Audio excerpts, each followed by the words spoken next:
Hey guys, it's Kelly. Hey, I got another page to share with you guys and I recorded most of it, got it down to 8 minutes. I hope you like it.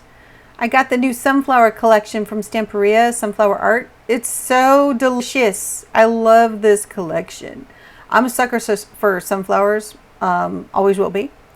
So pretty much guaranteed I'm going to buy it when I see it. Can't help it. So I decided I was going to use the stencils. I also bought that stencil. That was also the Sunflower Art collection stencil. And I haven't used my modeling paste. This is brand new tub of modeling paste. I haven't used it for a while and I've really been itching to get my mixed media on. So here it goes. So I just got one of those really cheap plastic palettes and or palette knives. I think that's what you call it. I don't know.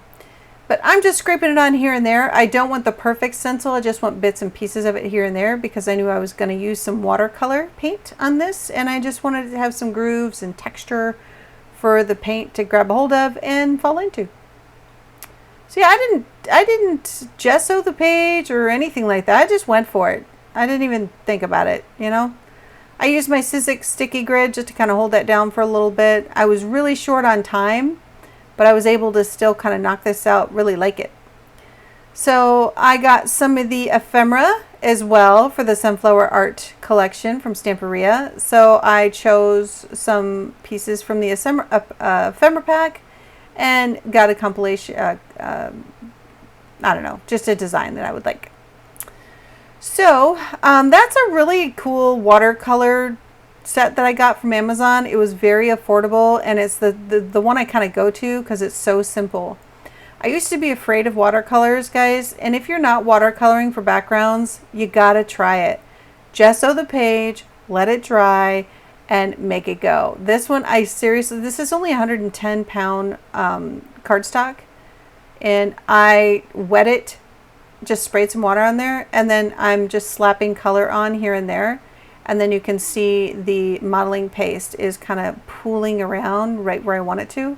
So easy, guys, so easy. And I used to be so not scared, but I was a little intimidated by it because I just felt like I didn't know what I was doing.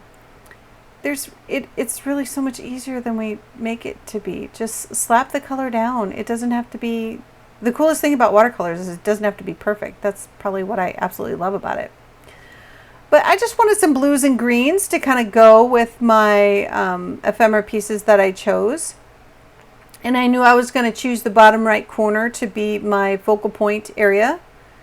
So it's just some flower pots and a couple bunnies and some flowers and butterflies as far as the ephemera pieces that I chose. But I really liked how the background came out. Super simple. I'm literally just smacking the paper with the brush. For real, that's all I'm doing. And then you just take your time to dry it, let it dry. You got to be careful, don't add too much heat because I've got modeling paste on there. It'll kind of get weird. But yeah, it's an art journal page. It's meant to be just easy, no stress, you know. So once that was all dried and I decided that I needed a little bit more texture. I needed to add some ink around the outside. And then I also used some vintage photo. I just lightly went over it with my sponge there, just to kind of highlight the peaks of the modeling paste from my stencil, just to have it kind of shine a little bit more. You may be able to see that in the still photo, so hopefully you guys can appreciate that, and hopefully it will help inspire you guys. This paper is gorgeous. You can't go wrong with it. The only thing that I feel is wrong is I got to cut it up. Having a hard time with that. You know, I'm a hoarder. Here, my name is Kelly, and I'm a hoarder. I'm not ashamed. I'm getting better though. I'm cutting like crazy. So more pieces I cut, the more therapy I get. Haha. So anyway, vintage photo, just regular distress ink. It's not oxide or anything fancy, just the original one. I find myself going back to that all the time. I did hit the outside later really lightly with black soot just to make it even a little bit darker. And there is my picture of the arrangement that I finally settled on that I liked. I liked using all three of those flower pots. I'm just kind of scattering them here and there.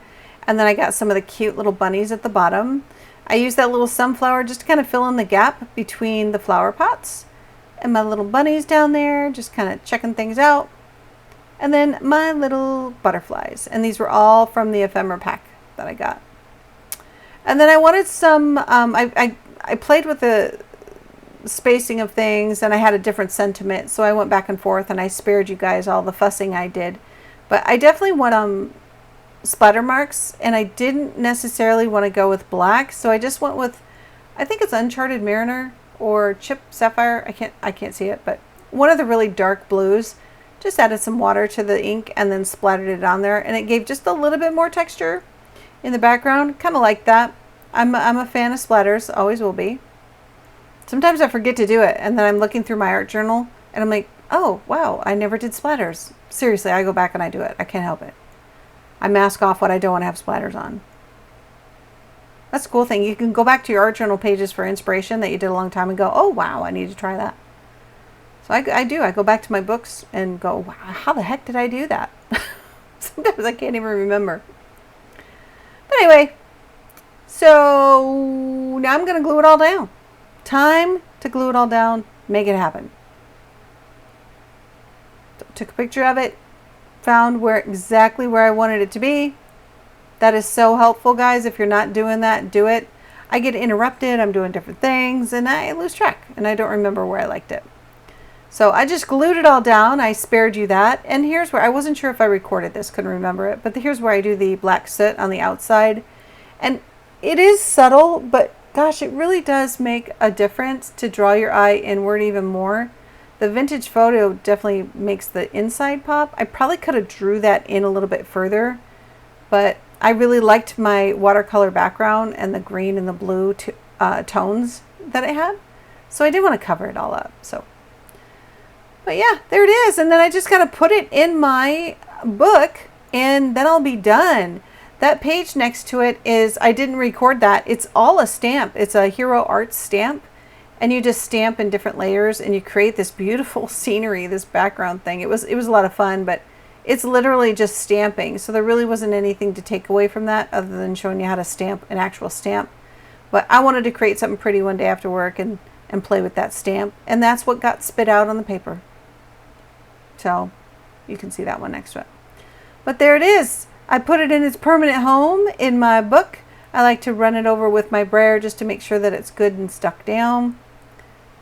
And those sunflowers, can't get enough of that. So I'm still going to have a lot of playtime with that paper collection from Stamperia, Sunflower Art.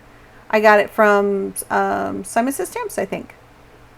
And I love how there's a slight sheen to those ephemera pieces. I'm trying to show that to you. It's like a shimmer. Really, really like that.